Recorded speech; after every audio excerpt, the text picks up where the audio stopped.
We're on Real Talk Lab. We're here with Brian. Anthony. and Alton. And today we're going to talk about exploring what marriage means to black men today. But before we get started, we're going to have a news break. What caught you in the news this week? Oh, so Got your attention. last time it was about Shedeur Sanders. Absolutely. Now they got his brother, Shiloh. Shiloh. I'm like, is that a conspiracy? Is that just bad luck to a family that's I don't know. There's a lot to, That's about to unpack here. yes, So watching the video and seeing the interaction between the tight end and him. Now, granted, you're supposed to go after the first person, or is it the person that started it or the person that ends it? That's the question. Because there was a lot of back and forth, and the Buffalo didn't deal with the tight end at all. And all eyes were on Shiloh. So, correct. Setup. I believe it's a setup. You hear all the pundits. Well, you should. They're really all saying the same talking points. Fighting on the field, throwing bows. That's just something that we don't tolerate, and that's something that a bad look, and the players should know better than to fight. I'm like, wait a minute, hold the presses. Even if that is the case, even if he gets ejected, I get it. But to waive him, to basically,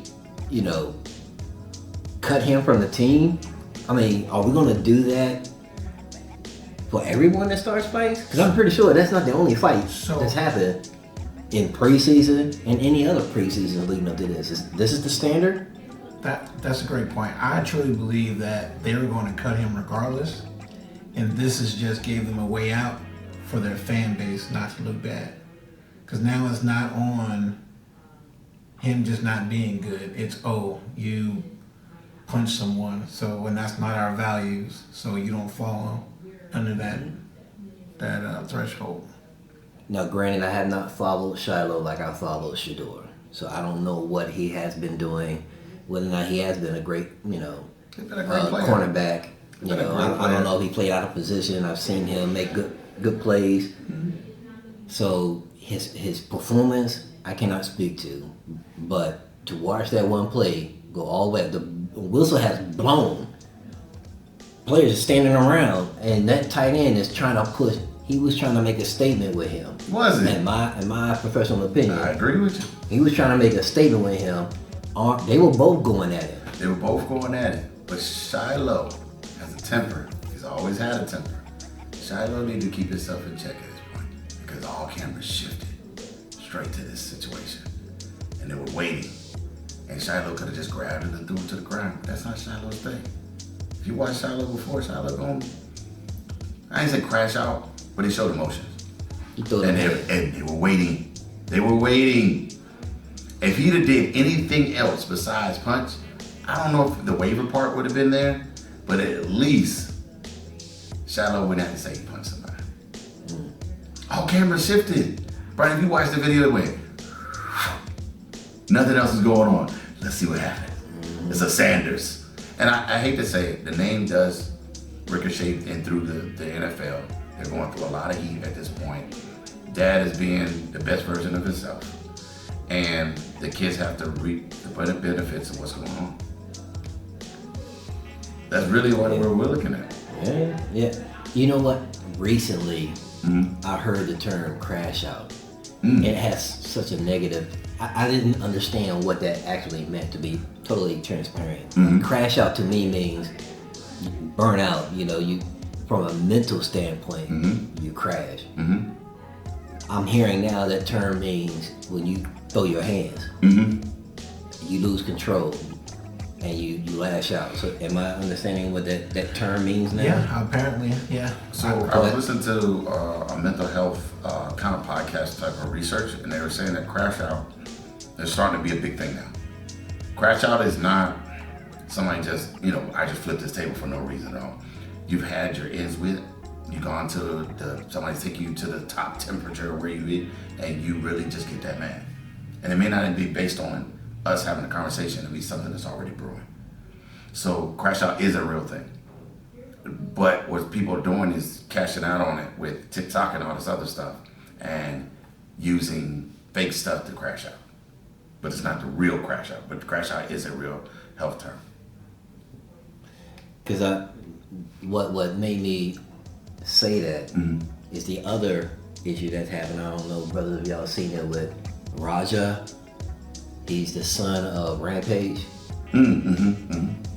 I mean, he went to town on that the wrestler. On the wrestler. Yeah. And I'm like, you know, I'm trying to divest myself of all the social media contact. So I see it pop up and I ignore it. And I saw a couple of videos about this Raja kid. I'm like, what? And it you know, algorithms, they don't put that stuff in my rotation. It's like, okay, let me just glance over this and see what this is about. And the only thing they were showing at first was he picking old boy up and slamming on the mat. First off, I thought he was knocked out from the slam on the mat, because when he slammed, he didn't even try to protect himself, raise his hand up. I think he was concussed and knocked out from the slam, and then you just see him punching him 10, 15, 20. It was a lot of times he was punching him in the face, man. I'm like, okay, is this real? And then you saw people just come out of everywhere, right? That's the part where the legal part. Because my part is it real? Are they faking? That is the part that I kind of look at. You have to start looking at stuff going, anybody faking this? What is this real video? I don't know. I couldn't tell you, bro. I couldn't tell you. Well, crash out is real. It is. You need to protect your mind. Don't let somebody take you somewhere. And Shiloh got taken on a ride. He did. Raja got taken on a ride. We need to be more conscious of who we are giving this power to take us on this roller coaster ride that we didn't want to get on in the first damn place. Well, I mean, if we look at Shador was taken on a ride and he had no choice in it. They put him in the game with, was it 5 offensive linemen got waived? So you put him in the lineup on the field with a bunch of people that already know they're not going to make it. Are they going to be trying their best to showcase their skill, or they're preserving themselves to try to get on another team? Oh man, I got so much to say about it. And then you yank him out with 2 minutes left to try and show he has the ability and wherewithal under pressure to lead the team to score and win the game. What they do?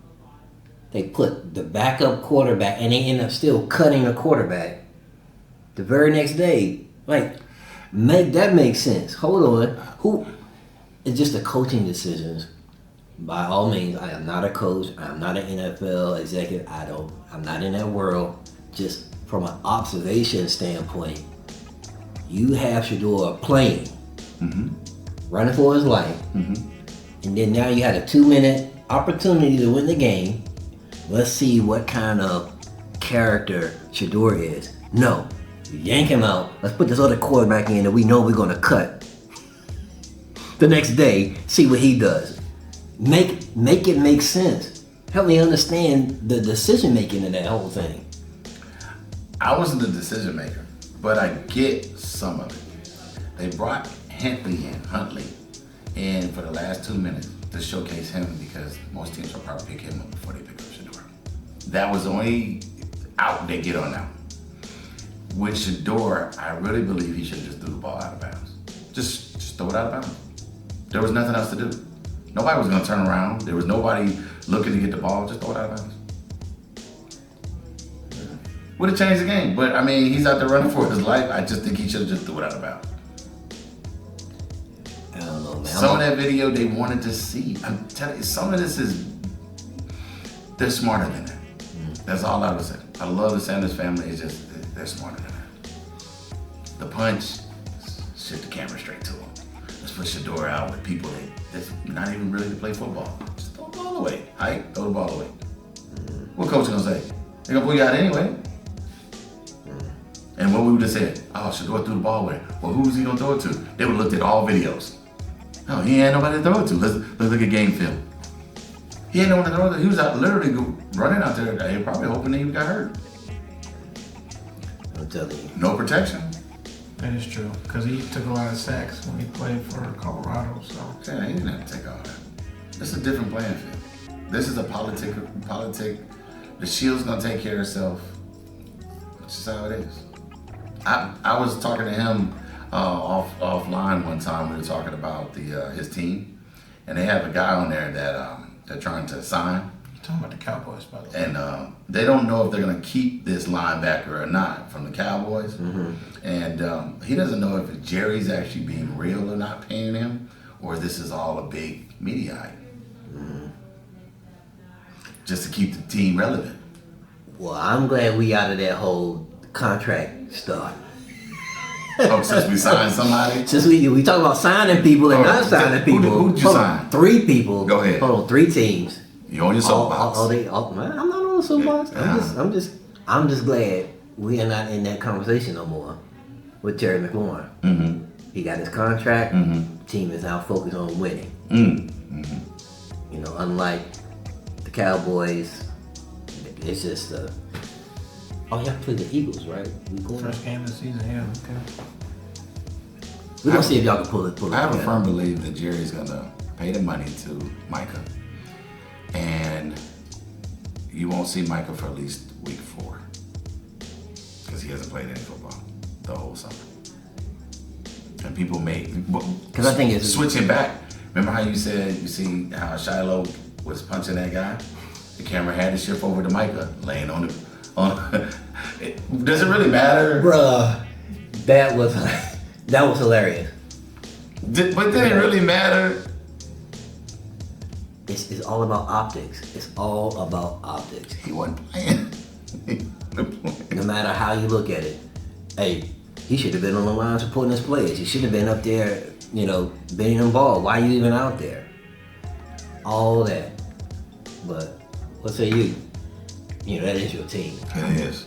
The both of y'all's team. So I truly believe that the Cowboys make most of their money all season by keeping ourselves relevant in the news, social media, any type of media platform. So Dak Prescott hasn't said a word this whole entire offseason, and he hasn't even played in any of the preseason games.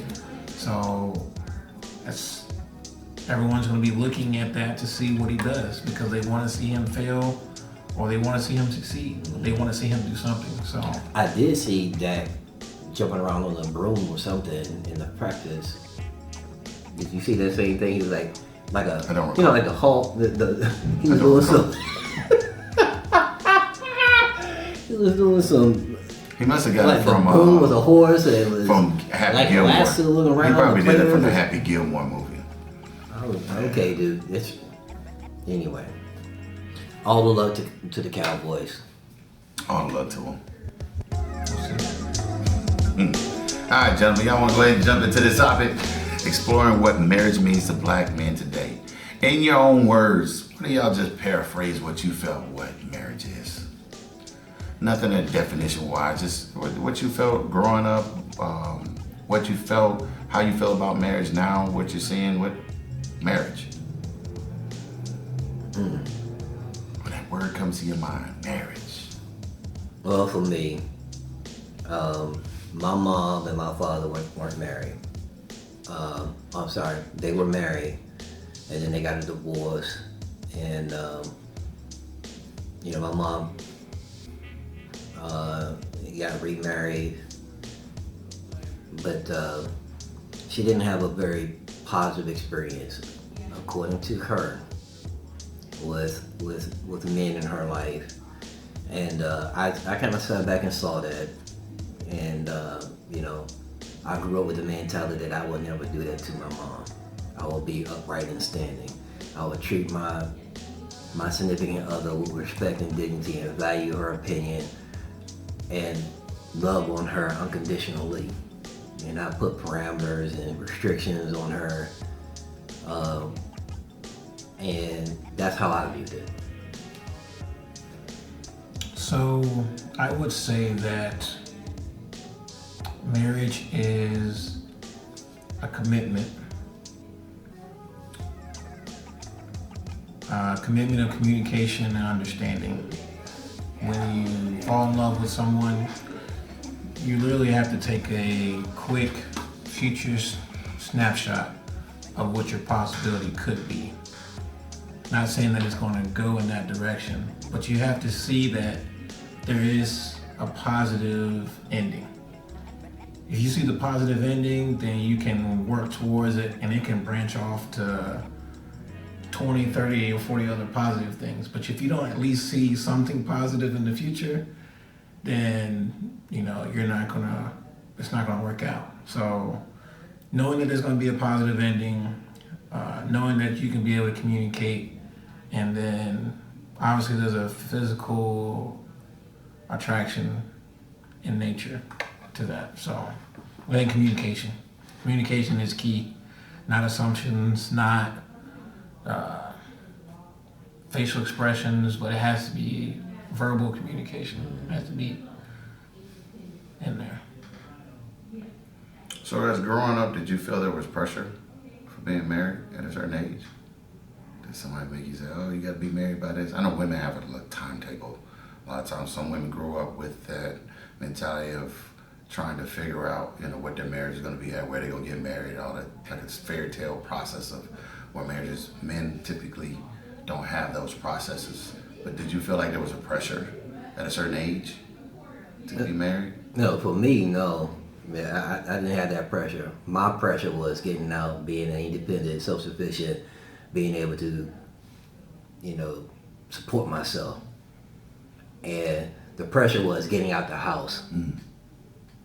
And, either going to college or finding a job that can sustain me. So that was the pressure I felt. Not per se getting a relationship or having children. So that was not for me. I wouldn't say pressure as far as on the overall thing. I would say that I put a lot of pressure on myself as in wanting to get married before a certain time because I experienced a deployment by myself and realizing how much relationship meant to those around me, of having someone that could, call, someone that was thinking about them, worried about them, that wasn't a mother or father or family member. So to me, I made a commitment to, before my next deployment to Iraq, that I wanted to be locked in, solidified, Mr. and Mrs. Anthony Morris. That was my pressure on myself. So I didn't look at the years. It didn't matter, the time frame. And I got married in 6 months, but it was more of, could I meet someone that I met all the, I don't want to say requirements, but my mental checklists, and did I meet all their checklists in their mind? That's what was more important.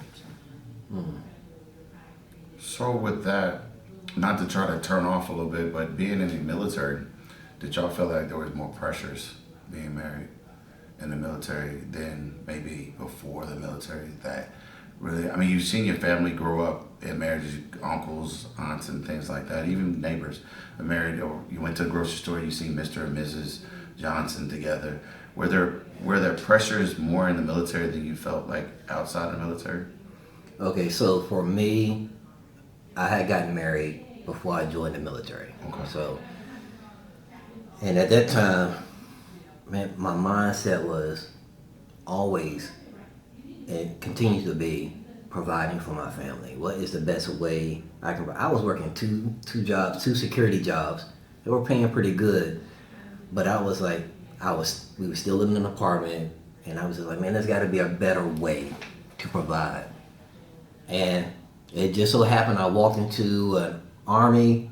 It could have been Marines, it could have been airport, it could have been any recruiting station. It just so happened that I walked right into a Army recruiter, sat down, and my mindset was, what's the best way I can provide for my family? And,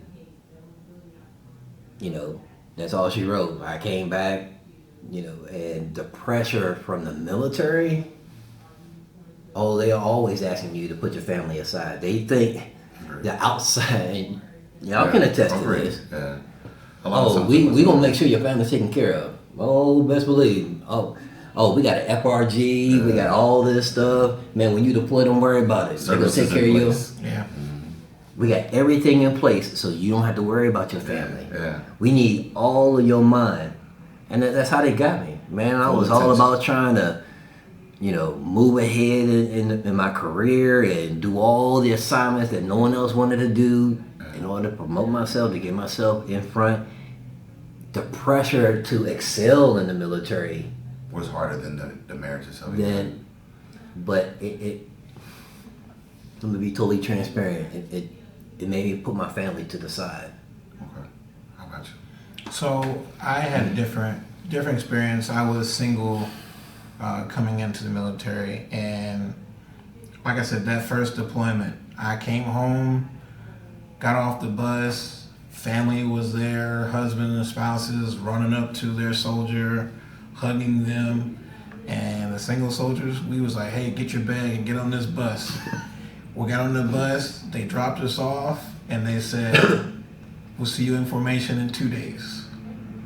So I literally went to an empty room, and I sat there, and another single soldier knocked on my room and says, hey, we're gonna go to the Class 6, which is where they sold alcohol, and we're gonna drink, because what else did we have? There was two, three single soldiers with nothing to do, no car, no clothes, just your bag that you came home with, and that's all I had. So I said I will never experience that again, and that was at a time where deployments were rapid. So seeing other people have someone waiting for them was enough for me not to be single. That's a good point.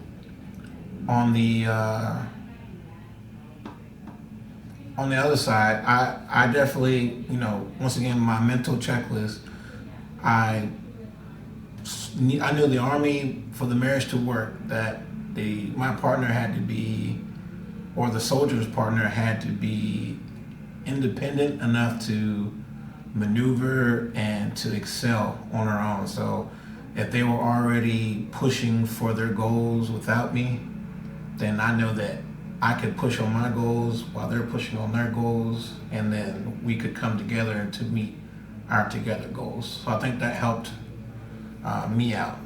I know we still missed each other, but it wasn't like she was at home waiting for me and not doing anything. When I came home, she was like, hey, this is where I'm at, and we're just gonna pick off where we left off at. And that really helped us out. And also, with regards to the military family life, when those deployments came, or there was a long separation, my family went back home. Like, absolutely, they didn't stay in the area. They went back to what was familiar to them.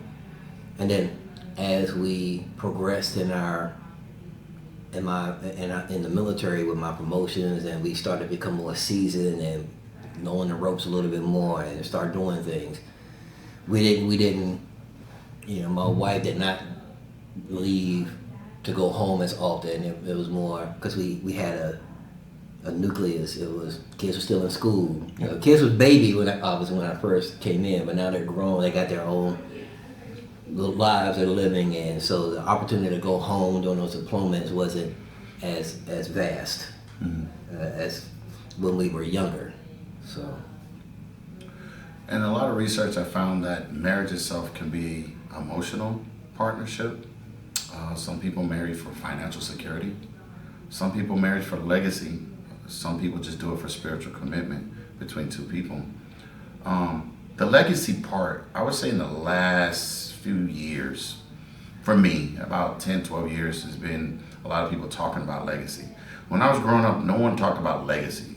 I mean, for you to get married, people were all excited that you got married as a young person, because they figured you were starting out your life, you're at your parents' house, you're doing a lot of things on your own. This is your way of showing I'm grown. This is your way of showing some maturity. A lot of us didn't come up with plans. It was just, I'm with her, she with me, we live together.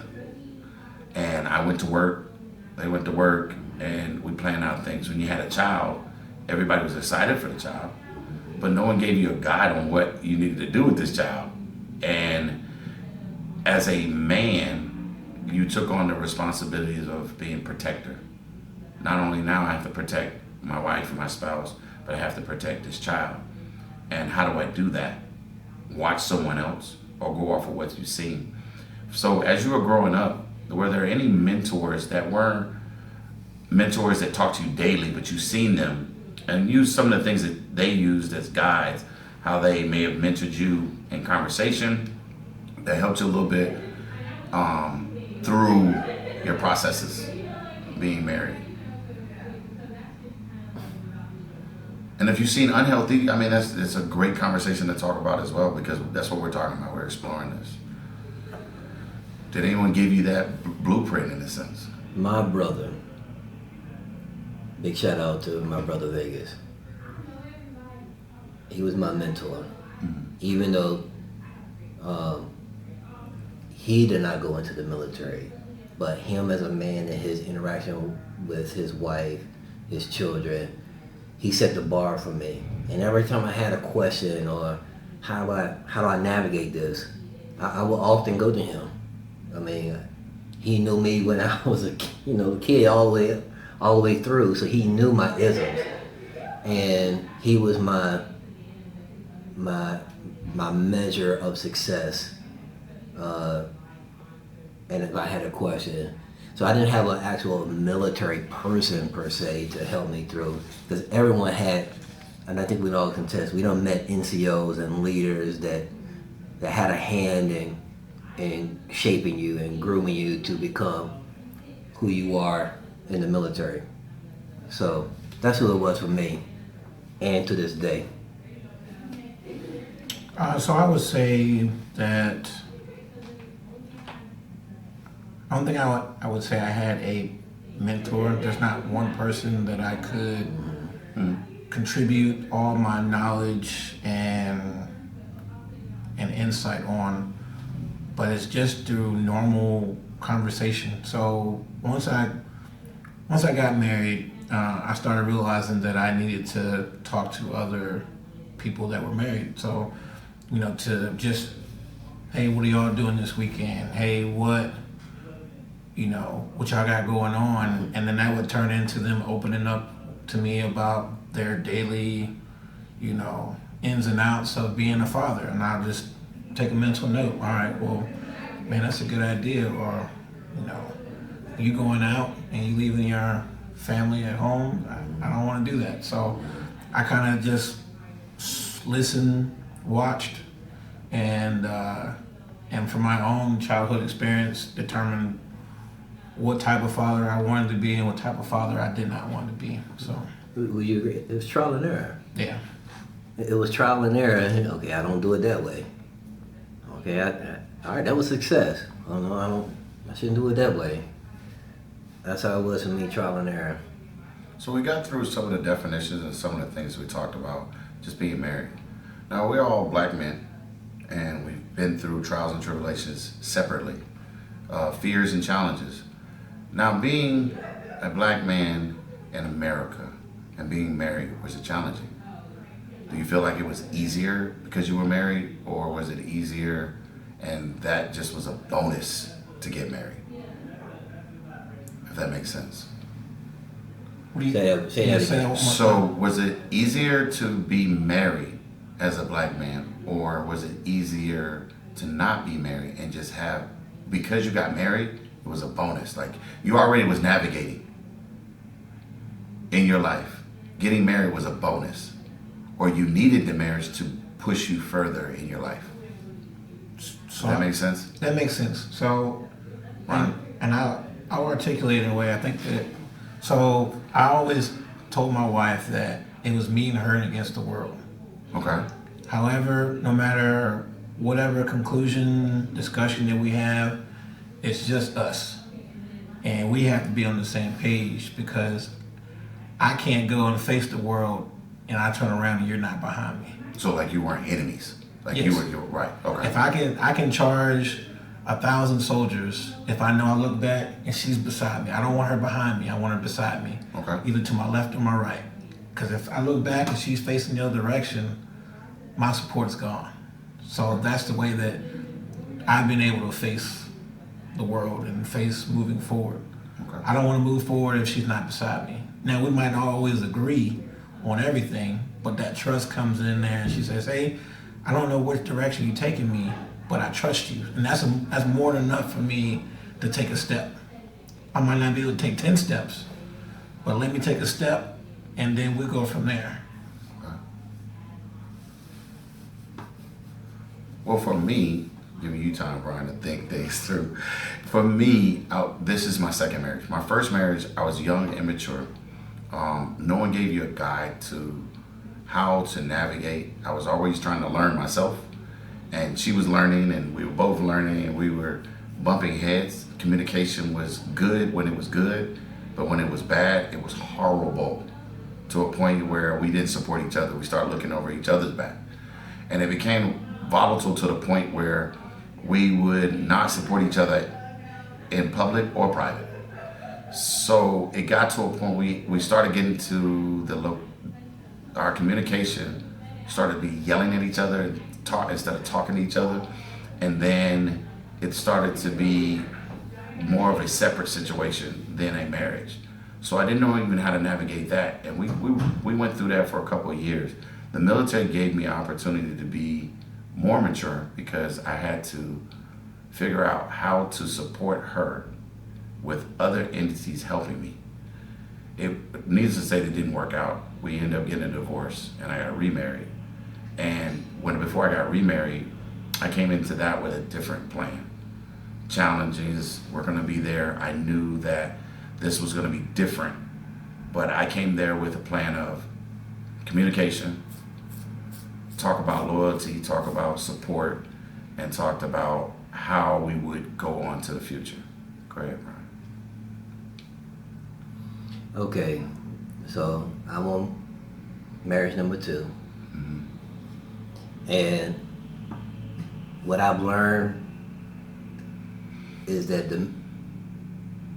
you can easily lose your identity in a marriage. I know you like, because one person is giving of themselves and sacrificing their own opportunities, their own goals, because someone needs to be here to make sure the family stays strong, taking care of the kids, making sure making sure they have someone that they can rely on, because I was out there doing all the crazy stuff, all the hard assignments, doing all these deployments, making sure we got to a duty station that put me in an advantage to move up. I hated that I'm saying this, because the reason why I say I'm hating that I'm saying this is because I sacrificed my family so that I can pursue the career that's been laid before me. NCOs telling me, hey, this is what you need to do. Oh man, you high speed, low drag. Oh man, you this and this and that, man. Anything that was put before me, bro, I was always on the top end of it. Mm-hmm. APFT, I was always on the top end of it. Man, I was slashing folks. I gave nobody a reason not to promote me. And in that pursuit, my wife lost her identity of who she was. My ex-wife my wife at the time, but my ex-wife lost who she was, and that became a point of contention. Mm-hmm. So now, nothing is more important than what I have right now. Great. Okay. Nothing. And I'm making sure that we are okay. My wife and I, Dee and I are okay. Are we vibing? Or what's going on? Mm-hmm. I don't ever want her to feel like she has lost who she was before she even met me. That's the key thing. That I and I don't think it's a black or white thing, or just being black and married. It's just in a marriage, in a relationship like that, you can lose yourself. You, the husband, can lose yourself. because you were a person before you got married. There were things you were doing before you got married. Not to say that you don't lose that. You don't lose that drive. Hey, I want to be a physical therapist. I want to pursue an education. I want to be a teacher. Because you got married, you don't lose those things. You don't lose that drive. And I think that I think not being able to be independent, still know who you are, but still be a part of this nucleus that you develop. Hopefully, man, I'm making sense of what I'm saying because people can just put everything else before them, and they don't forget who they were. So did your marriage? We'll say your first marriage, just for the sake of conversation. Did your first marriage propel you to take on the world? Was it a bonus, or were you already prepared to take on the world when you were single, and the marriage was just an extra? So where is that the bonus? Were you already set, or did the marriage give you the extra? No, the marriage catapulted me. Okay. It gave me a reason, a purpose. So there's where the two spectrums came together. Yeah. So you brought up a good point. Gender roles. Now, in a marriage, there's roles that you've seen your dad play, your mom play, other men play. In your marriage, do you feel like there's still those roles defined, or they're always moving? I mean, that's for both of you. Is it always moving? Are there roles that are defined? Is it different for others than it is for you? Because I would say this, everybody always puts out on every news that black love, black love, black love. So does that help with these gender roles of, hey, we got this defined, I know you defined this, what makes you great? Gender roles. There are specific things we should be doing in our relationship. And those things that we should be doing in a relationship can be picked up by either party. It depends on what's happening in the relationship at the time. One party could be working, the other party, for whatever reason, is unable to work. And that person is unable to work, needs to pick up the things that's happening in the household. Now, generally speaking, I am a firm believer that there are reasons why I am the husband of this relationship, and I am a provider. I am a protector of the family. I've had discussions with other people outside of us, and I do have a heartburn with men who stay at home by choice, and they are not contributing. Say it, Brian. They're not contributing in the fact, and there are significant others out there. I'm talking about working 2 jobs. Yeah. I have a problem with that. I have a problem with that because by nature I feel men should do that lifting.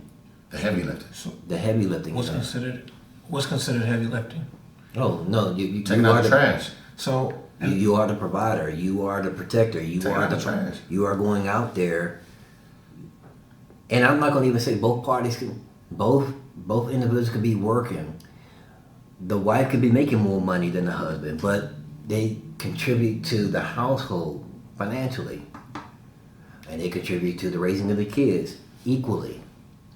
But there's a reason for this is just me, there's a reason for the father, there's a reason for the mother. The mother, by nature, is the nurturer. By nature, the father's the disciplinarian. By nature. Whose nature? There is some ways, Brian, that I can agree with you, but I can disagree because there is some women who are not nurturers. There are some men who are not protectors, but they make it work somehow, some way. Go ahead, sir. So with that statement, is that because of the way that they were raised? So if a single mother, right, she raises her daughters. Okay. And she's the nurturer, the disciplinarian, and let's say, just for the sake of argument, she was in a bad relationship. Okay. So now she is scorned. So she's everything for this child And the family. And she's telling her daughter that You don't need no man. You need to do this on yourself. You need to go out and get your own money. You need to. But how is that effective? I have a problem with that. Whoa. I have a problem with that because the black community always lean on pull yourself by your bootstraps. You need to be an independent, self-sufficient person. You need to do it all by yourself. That is success. So you feel like they're pushing away? They're pushing away marriage? The reasoning for a marriage to say that you don't need somebody, I totally disagree with that. I totally disagree with that. Everyone needs somebody. Okay. You may think it, this is just Brian speaking, my own opinion, but there is a reason and a purpose to be with somebody. Mm-hmm. And to say you don't need nobody to be, some of that is true, but to beat it into somebody's head that you don't need to be you don't need anyone, that is setting that person up for a failure, in my opinion, in my humble opinion. Because they're going to carry that trait on and imprint on anyone that comes into their life. I don't need you. In their actions, and how they interact with them, and pushing potential suitors out of the way, out of their lives. Based on what they've been taught. Based on that upbringing. Agree. Because I'm not saying a woman can. My mother was a single parent raising me in my teenage years. And she did a damn good job with 2 boys.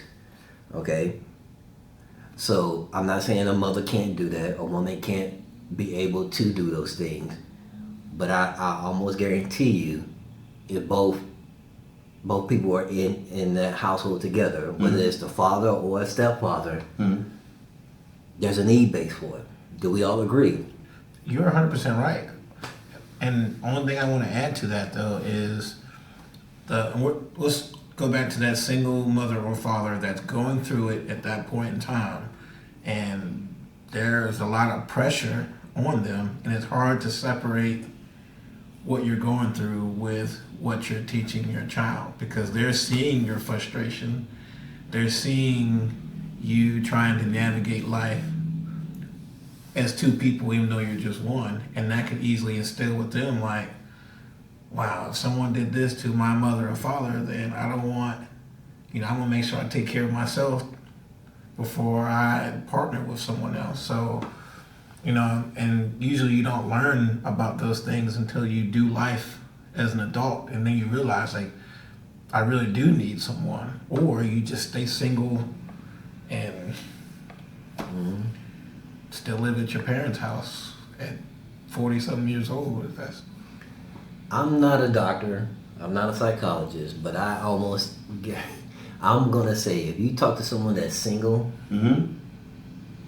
that's in their late 20s, early 30s, that are still single, I almost guarantee you something tragic done happened to them, or they done witnessed something and they don't want to be hurt or harmed in that fashion. I'd rather be single than to trust someone, because or their parents haven't cut to the umbilical cord. That's what I call it. If you are nurturing and you're providing for your child, they're a teen, and you're still giving them everything, and you're not setting that boundary and like, all right, you need to start preparing for the outside world, they're not going to be ready to thrive on their own. Once they become 20s, they're still going to be reliant on the parent to pay their cell phone bill, to make sure they get groceries. And that's a lot of the generation today. They don't even know how to be an adult. They think an adult is just waking up and making your own decisions from the confinements of your parents' income and home. I agree with you. Gender roles. Did you see gender roles growing up when you were being raised? Did Dad do certain things and Mom did certain things? Do you feel like those gender roles have changed? You don't talk about that at all. Gender roles have not changed, and it was that is. Can women take out the trash, Brian? Yeah, women can, but I yes, women can take out the trash. Can men mop the floors, Mo? Yeah. Yes, men can mop the floor. We can't mop the floors? That's You what I'm said saying. men can or Can we? Can. Can we mop the floors? So Can we wash clothes? Yep. So can the man take on the role that? Because like when I was growing up, my dad went to work. He took care of outside, the grass, the cars. My mom didn't no car. He didn't go to. We didn't. If he went to the grocery store, it was small stuff. Mom took care of all the groceries. Mom did the cooking. Cleaning, me and my brother took care of.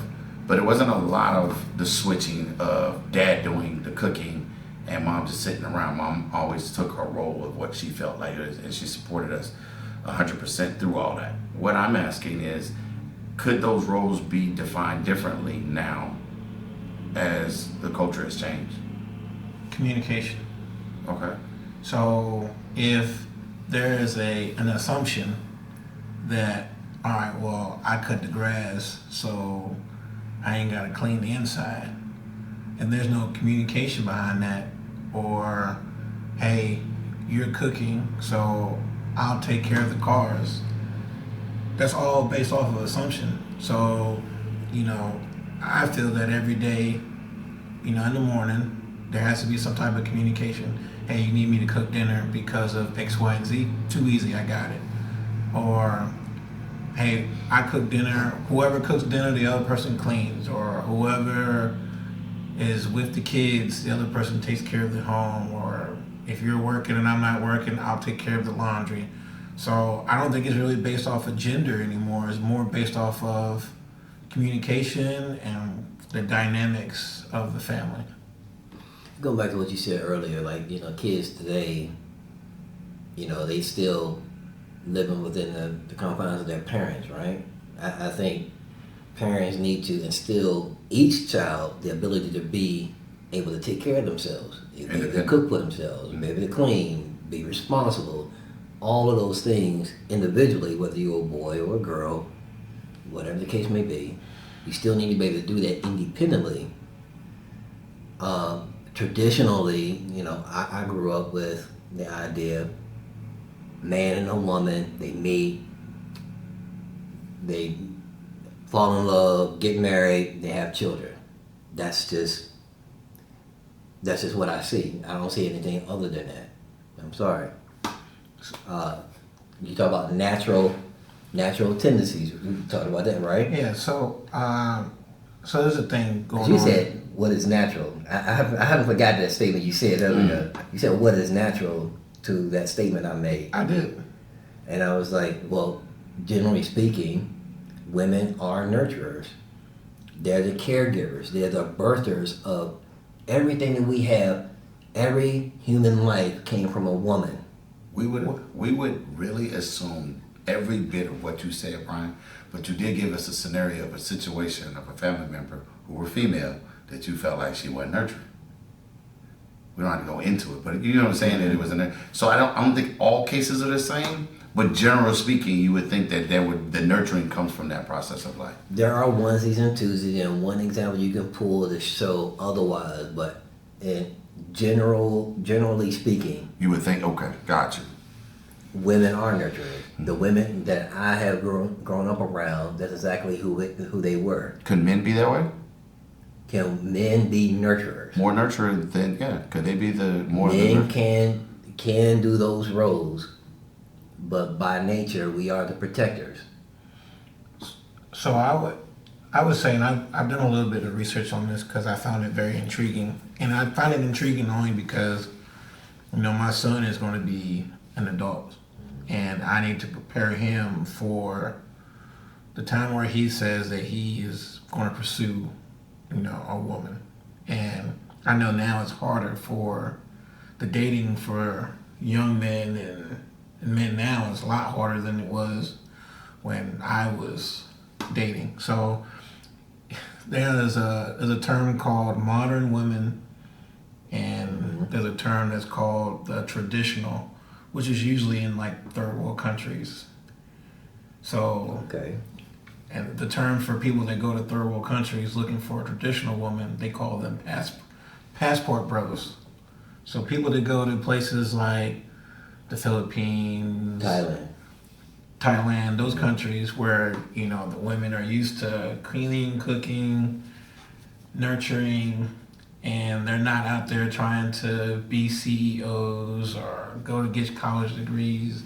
and they're not really worried about families and taking care of their significant others. They're trying to do their own thing, and if you were trying to do your own thing, then that's great. So I find that interesting because, the generation now, and I don't want to get off topic at all, but I summarize this as, we're talking from a men's perspective. From a woman's perspective, they want to feel protected and they want to feel provided for, but at what cost?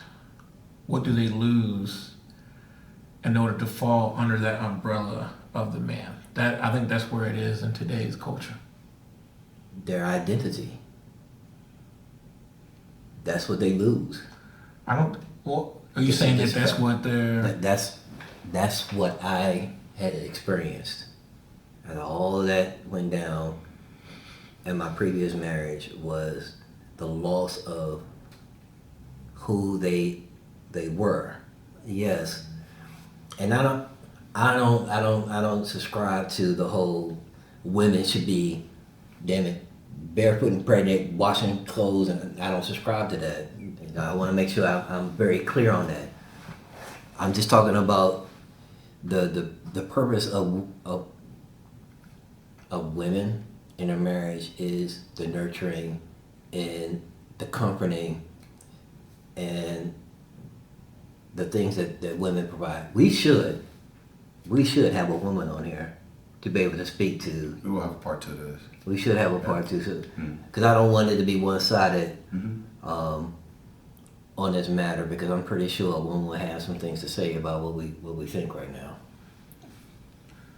I would think so. I would too. So if I told you it was statistically proven that men are searching to get married younger, while women are either waiting until they're established or they've tried and either through their own accord or just life that they get married later, like early 30s. No, I would agree with you. I would disagree. Hold on. You said that men are looking to get married sooner? Mm-hmm.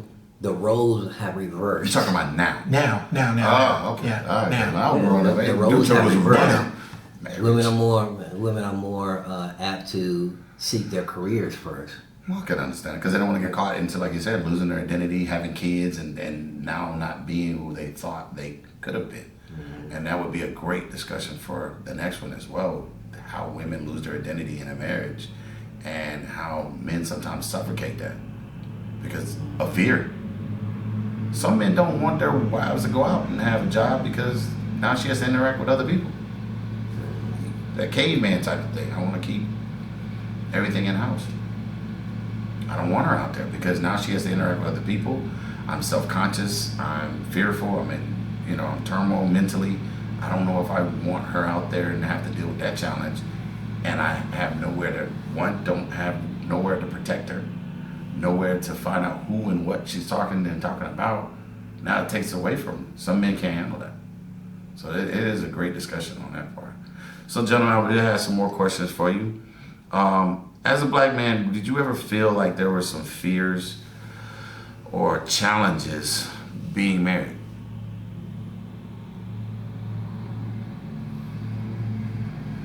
I didn't want to not be successful in my marriage. Ultimately, I wasn't. Now,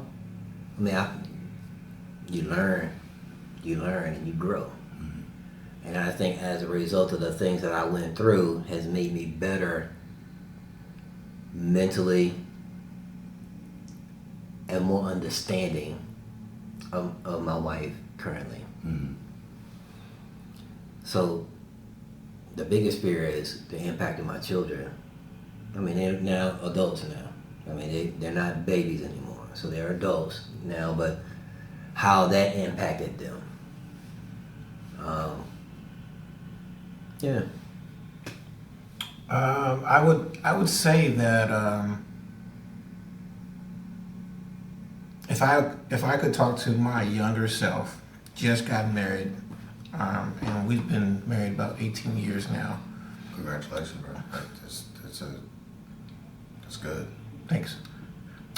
So love transforms and it evolves over the years. And I did not know that at the time. So if I was thinking that just being able to sit in the same room on the couch and we doing different things, but we're in the same, like I can reach out and touch her, that's love. I didn't think that at first, but then I realized that,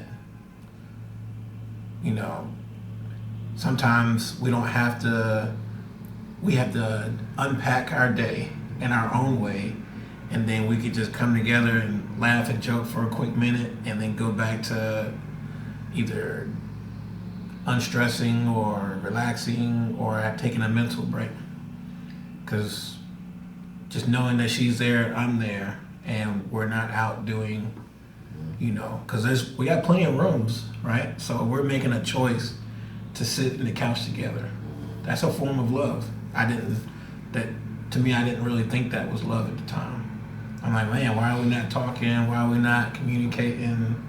So I had a fear of like being in a marriage that, you know, because we both agreed that we would never unmarried. That was like we were going to be committed, but that committed could be like a, you know, in a relationship that you don't want to be in, or in, you know, for the sake of kids or status or whatever the case may be. So that was my fear. But understanding that love grows and it changes and develops. Love alone, the question I have for you, love alone sustains the marriage? Because here's the reason behind that question. You can love somebody, but does that negate them feeling angry at you? Does it negate them, you know, love should make someone act a certain way in the relationship. So love by itself, is that enough? Love by itself, is that enough for a marriage? No.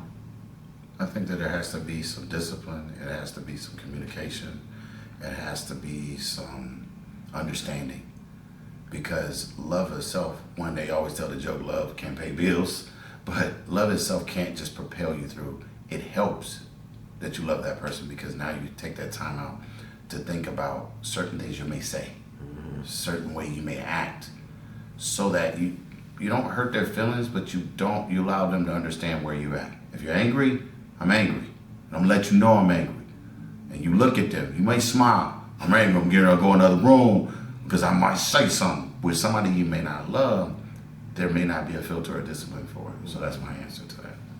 Yeah, I would say both y'all answers are great. I would say it starts with love and it ends with love.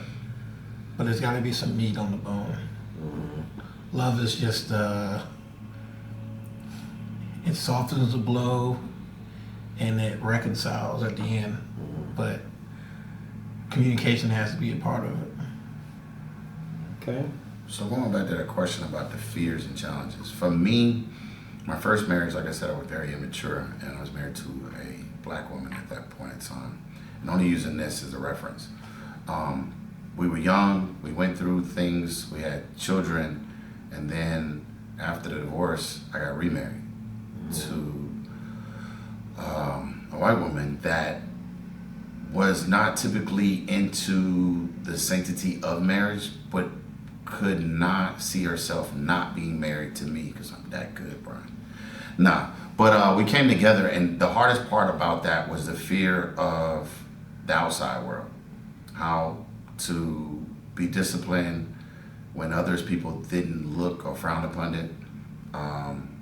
A way to raise kids so they could be comfortable in their own skin and respect not only me but her as well, and don't have to go out and defend us in no possible way, but still live their life as children being raised by two people. And I never looked at life with her as, hey, this is a black and white thing. This is a us thing. A lot of times we do have a difference in our raising beliefs and things like that because of culture. We talked about a lot of cultural bias. We continue to talk about it all the time because things come up all the time, and it helps not just us, our children navigate through their day-to-day when people may see them separately from us. Mm-hmm. So if my wife goes up to school, she has a son, and they go, that's the mom, or vice versa, where it really didn't happen much for me. But that was the difference in it. Or if we're together, did someone treat us differently at the table because of me? Or was it because of us or how it was perceived? So a lot of those fears came out at first, but then I gained the knowledge of saying, when we go out, people owe us the same respect they give anybody else. And if we go and treat people right and we do the best we are, then we'll gain that on the other end. So that was my fear and challenge with us going through this. And it's always a constant communication thing, constant communication. And we stay inside of all cultures. We'll go to different events all over because we want people to understand that we're not just one-sided, because it's just me and let's go to this black event, or let's just go to this tea party or whatever.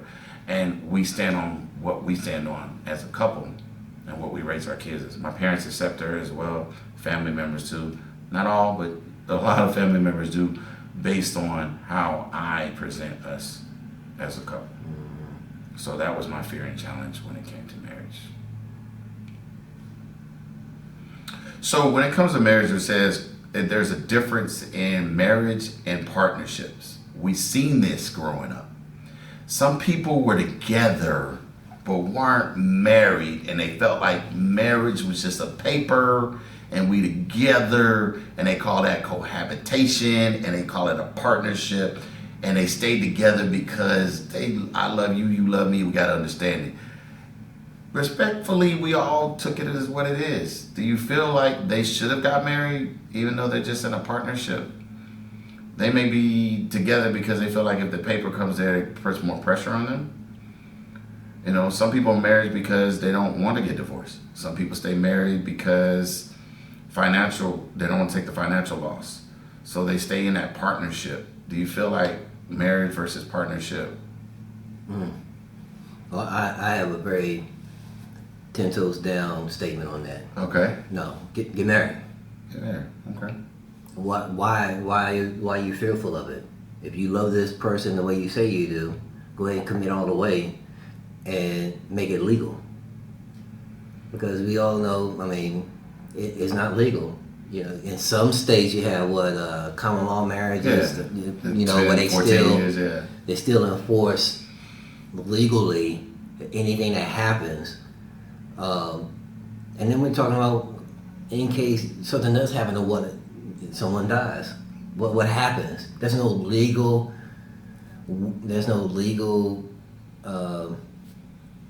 way contractual to say this person is who I want to receive it. Mm-hmm. If they didn't do a will, he or she didn't do a will, or what have you, it gets kind of sketchy, man. So I'm 10 toes down. No, if you love this person, and I'm more against the man. Sorry, if you love this woman, marry this woman. Commit all the way. Don't half step. And I think it's just, I'm sorry, man. This is a cop-out. Anyway, that's what I got to say about that. What you think, bro? Do you think that partnership should be there? Because in the culture, before you answer, in the culture, I realized there was plenty of family members and people I knew that were just together. Like, how long you been on that? 12 years ago, they just together. So that's his wife. So I've seen firsthand. You know I love you, baby. Why do we got to have all of this to make sure? Because I got one leg out. One leg in and one leg out. You're on a balancing beam, man. Stop it. So I've seen it firsthand, and in order to be fair and impartial to everything, I would have to say that it's up to the individual.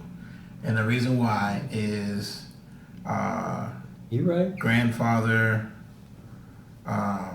he got married and then he kind of got divorced. I don't really know the full story, but his, I guess you'll call it girlfriend or partner, you know, he would bring her around and she was the sweetest person and they'd go on trips and do everything. But because she had a plethora of family, kids, and all that, and he had his plethora of family and friends and all that, and the cost. I never really got the opportunity to ask why they didn't get married before he passed away, but I can only assume that she had her family in life, he had his family in life, and they were just coming together to go on trips and to live life without trying to tie and connect the dots of two different families.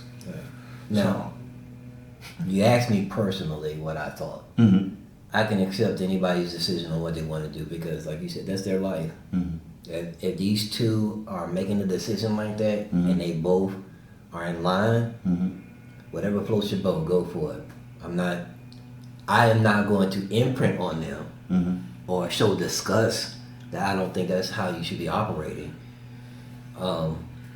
I'm just going to, hey, as my dad would say, let me know how that works out for you. Let me know how that works out for you. Now, what separates a partner from a friend with benefits? Not a damn thing. Yeah, it's a difference. You said, hold on, let me make sure I understand I'm gonna tell you why. So a bank account, does that determine? The partnership is because they live in the house with you. They live in the house with you. Y'all share a house. Y'all share things. Y'all share everything, right? Friends with benefits is typically a person you don't stay with. They don't share it. When you're a partner, Yeah, they do. it's one person. So you're renting or you owning, both of them own the house? Yes. With benefits. That can be a tricky word, y'all. I'm telling y'all why I'm gonna say that. It's because you're saying a partnership. They stay there. I've seen where the man and woman purchase a house together. They're not married. They open a bank account. You don't have to be married to open a bank account. Name something they have to be married for. So it's friend with benefits. Friends with benefits, you ain't giving that much information on. Huh? Nah, I gotta see those. Nah. Friends with benefits is a short-lived, 6 months, maybe a year.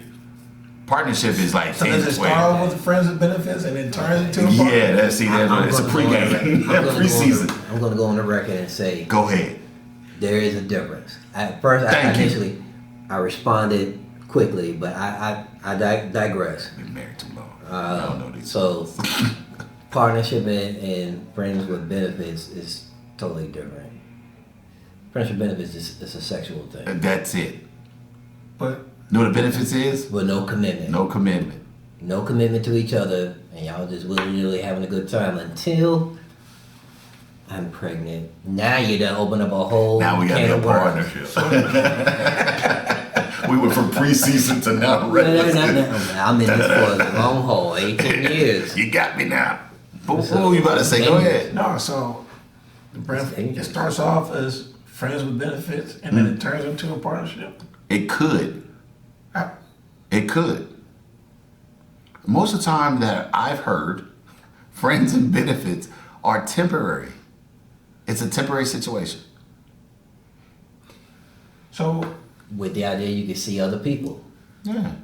A partnership is they together, just don't have the paper sign. okay, so what's the difference between boyfriend and girlfriend?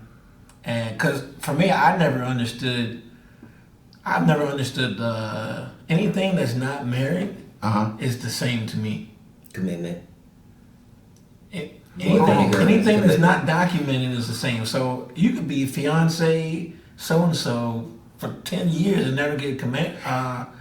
That's just They moved into a partnership. handshake. So you feel like if somebody says, hey, this is such and such their fiance, right? Yeah. You feel like what? Just like a glorified boyfriend and girlfriend that's about to get married. Cause then Because you can call it off. society started coming up with promise rings and friendship They've been rings like that and for a while. everything to stop it from being a marriage. And I think men created all this stuff. I'm gonna give you this promissory, this, so I getting. But that's a friends with benefits. I think there's a difference between friends with benefits and partnership. Partnership is typically somebody you've been with for X amount of years. It's all the same. Boyfriend, girlfriend, partnership, same thing. I think It's it's just reality. Yeah. It's That's your the social biggest circle. thing. It's your social It's circle. legality, man. I mean, if you think about it, let's just say you are a bank manager, and you have a woman that you're with, and you've been here with her for 6 years. You'll yell out partner before you say boyfriend, depending on your age. Yeah. Just depending on your age. Most people don't say boyfriend and girlfriend. Younger, typically, they'll say partner or this is my fiance, just to say it. But you know you can't now- hold on to that fiance too long. But you know, nowadays partner means same sex. Possibly. That's how I see they use the word partnership. If that's my partner, it is synonymous with same sex relationship. Not in the traditional sense of two men and women. Not in the same as a man and a woman in a relationship, but they are not married. Yeah. Partner. That's why, to me, it's It just has a different connotation to me. We would take that subject to a whole nother when you start to talk about the difference in marriages and their gender roles and changes of who holds what and what as far as partnerships. It's a whole can of worms that we could open up, but that would be a whole nother subject. It would be. yeah. All right, I got a question for y'all. What made you decide marriage was right for you? First or the second, what made you say, yeah, this I like being married. Marriage is pretty cool. And it's not every day. But what made you say marriage is right? This is it. Well, number one, you only dealing with one person. I mean, I can honestly say I haven't had multiple people before I got married, having juggling multiple different relationships because number one, I'm not built that way. One person is enough headache for me. He's not saying you're a headache. I'm I'm not saying that. He's just saying in general sense. It's a lot to go into a relationship. Agreed. Yeah. It's a lot. Agreed. You're giving up yourself, your mental and physical body to this person. Mm-hmm. Yes? Mm-hmm. Yeah. And Man, And I went to know I don't have to just deal with one person, one aspect, and concentrate solely on this person, get all of me into this one person. Man, that's That's peace. just for you to step into the marriage part. Yeah. We ain't talking about kids yet. Go ahead, Mo. Go ahead. Talk to me, Anthony. Anthony, talk to me. I mean, oh, nowadays, let's say you choose to date multiple people, if you're a traditional man, you're paying for the first date, or you're paying a percentage of the outing, and then you gotta get medical statements. I need to see when your last checkup was, because if they're dating multiple people, you're just I feel for people. you're inviting a whole different spectrum. So with one partner, I'm with you with me. We ain't gotta worry about nothing else. Financially, medically, spiritually, emotionally. Well, nowadays people have no respect for the sanctity of sex. None. It's just the next person. Like holding value to the idea that you saved that for someone that you love and care for. So, and I really feel bad for my children, they're adults, to find someone that they don't have to do all that acrobatic and trying to figure out are you safe? Like it's crazy. I feel bad for the dating scene now, for millennials and young people, and for people that are my age that are they're now single for whatever reason, whether it's they divorced or the partner passed away, and they're trying to find someone. Yeah. It's crazy. Yeah. It's crazy now. I just like, man, I'm just blessed. I love D. I ain't got to worry about trying to find no boy because I would rather be single. If I had to go out there and do this acrobatic stuff. What you mean, Brian? You just told everybody that there ain't no time to be single. You gotta find somebody. I'm with you. The term body count used to only be used in war and video games, but now we're using it for how many people you slept with. I heard that term when we did that recording downtown. It was going around, and that one person just came out. What's your She body did. count? And I was just like, what does that mean? She did. I was like, okay, all right, She all right, did. young girl. Yeah, she did. Yeah. You're like my daughter. You're talking like, what's your body count? Yeah. Things have flipped. You would think that will come out of An a intimate guy. conversation, or And you notice I caught that and just rolled with it. Yeah. I was like, I'm not going down this road with you, young lady. Yeah, not even in the right telling you, spectrum. it's But I would think that what happens is the generations have changed. Our parents used to say we were wild, and then we looked at our children and we're like, but it's just getting to a point that the self-respect is going away, I think, personally. Or there's too much room for what respect is. And I think it's more of the respect comes from what our individual feels like respect is. Like if I sit here and I'm 17 years old and I'm cursing and you two grown men are sitting there, I'm not stopping. My mom and dad don't stop me from cursing. Why should you? You know, and you should take it and keep it walking. And if you have something to say with it, I say, oops, I'm sorry. And I just go over here and continue to do what I've been doing anyway. yeah. Because it's tolerated at home a lot of times. You had said earlier about society has kind of changed the way people view marriages, and society also played a part in the sanctity of having sex. I know that's not a part of. We were talking about relationship and connecting, and the point I'm trying to make is society has made it easier for people to be okay with having casual or I like you. Let's go ahead and just go over here and do this real quick. In our music, what we hear has played a part in young people, and I'm just observing. I'm observing the difficulties that young people are having in meeting the right kind of a person.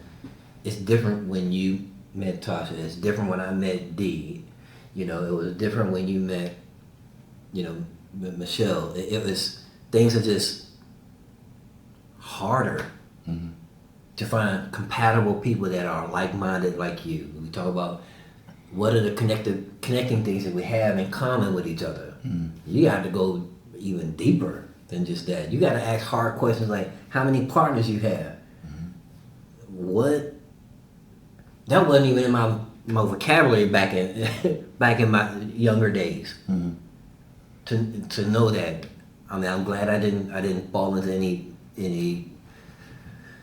Well, we used to, difficult times then by not asking that, but I think what we were asking always is, hey, do you use protection? We didn't ask how many per se, unless you just one of those kind of guys. You're just like, use protection? Yeah, cool, you cool then. If she said, nah, you're like, maybe I had to take a chance with you. But it was like, you use protection? You didn't ask, like, how many did you sleep with? It was kind of like, use protection? Well, as long as she use protection, we good. Because she ain't had no child, ain't nobody else saying nothing about it. Okay, cool, you cool for now. Now it's like, all right, how is your life? What are what's your typical dating thing is like? Who do you go out with? Who do you see? What is your, how do you operate? And then once you realize how they operate, then it may give you a little bit of who they are, because it all can be masked. They could be somebody at work. it's tough, man. Go on a date with you, treat you all nice. Later on, they got whoever is like, that date was good, but I'm going home with this guy. Yeah, that's why it's. The bar is like, Well, so that's where I truly believe man, now. clear that bar. Nowadays, I believe the 50-50 thing should be more prevalent now, because, and the reason why I say that is 50-50 talk. yeah. So man and woman go out to dinner. Oh, for a date. Okay. For a date.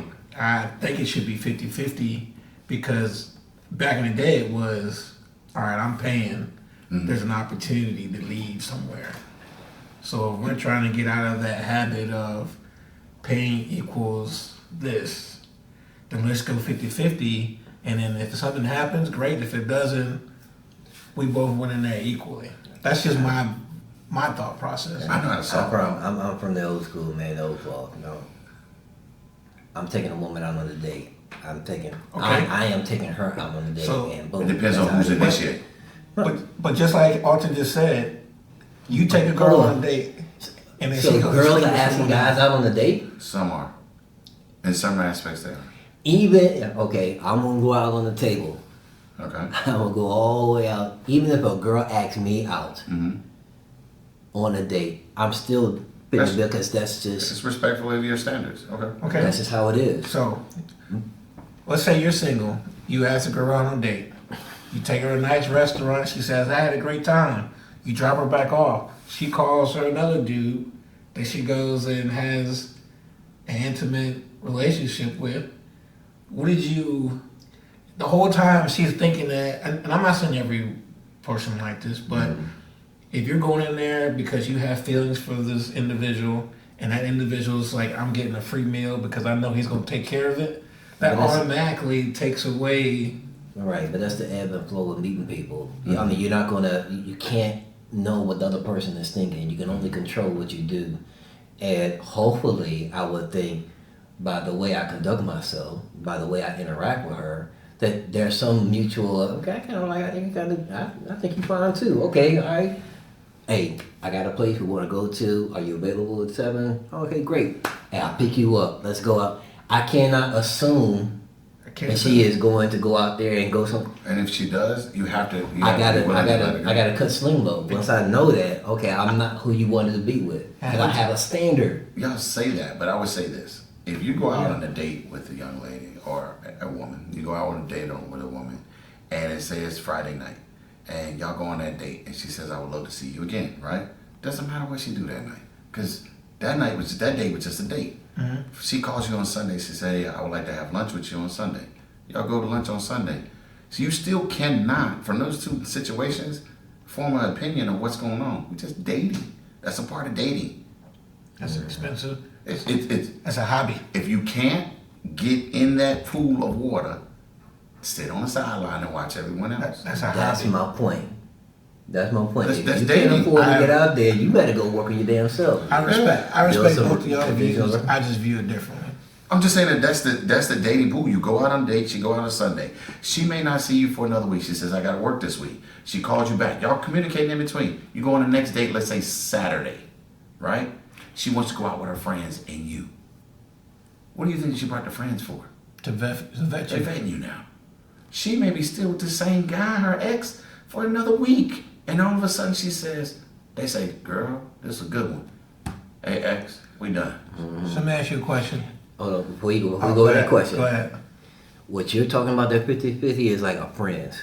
Yeah. That's how I view it. I'm not, if we're going out, hey man, if I feel like taking care of all of it, I do. If I don't, But hey, I got mine. Hey, you got yours. All right, girl, go But ahead. that's what it is on the Boom. first date, though. No, Nah, if I'm it's taking, daytime. if I say a date is something, I'm someone I'm interested in. That's more than just a friend. I'm not saying I'm taking you out to be my friend.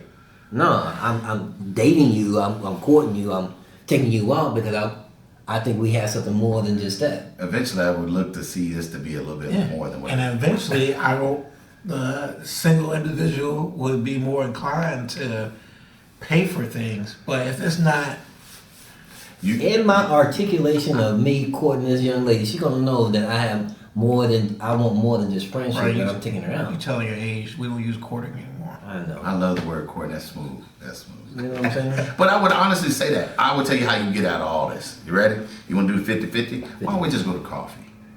It ain't going to cost us nothing. Coffee ain't going to cost me nothing. We go to coffee. Guess what? I got a meeting to get to. Thank you for coffee. We keep it moving. We go do another coffee. We keep doing coffee. When we go to dinner, might be a little serious. But right now, we're going to just do coffee. We do lunch. You pay- Things Go with that it. takes tick time. We strategize it. Yes, sir. We tick time. Because in Anthony's position, he's like 50-50. You're not going on too many dates. They're going to be like, he cheat. I'm just talking about I'm only talking about the first date. You cheat.